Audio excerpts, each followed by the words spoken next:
இப்போ பழைய ஏற்பாடுல மோசேவை கொண்டு தேவன் செய்த காரியம் பயங்கரமா இருந்துச்சு.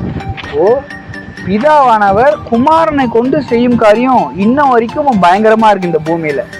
அதே போலதான் உங்களையும் குமாரனாக பிள்ளையாக பாக்குறாருன்னு தான் உண்மையான ஒரு சுவிசேஷமா இருக்கு. இப்போ அந்த காலங்கள்ல பாருங்க, மோசே நம்மளுக்காக இருப்பாரு, கடலை பிளப்பாரு, அதுக்கு பிறகு அந்த கானானை சுகந்தரிக்கலாம் அப்படின்ற மாதிரி ஒரு மனநிலை அவங்களுடையது. அது வரைக்கும் எந்த மனிதர்களும் முன்வராத, தகப்பனோட பேச முடியாத மாதிரி ஒரு நிலை. ஆனா அதே போல சுவிசேஷத்துல இந்த காலம் வரைக்கும் போகணும், நம்மளும் வளரணும்னு அவசியமே இல்லை. கிறிஸ்து எப்படி செயல்பட்டார்னா, நான் கடல்ல நடக்கிறேன்னா நீயும் நடக்கலாம், நான் அற்புதம் செய்யறேன்னா நீயும் செய்யலாம்.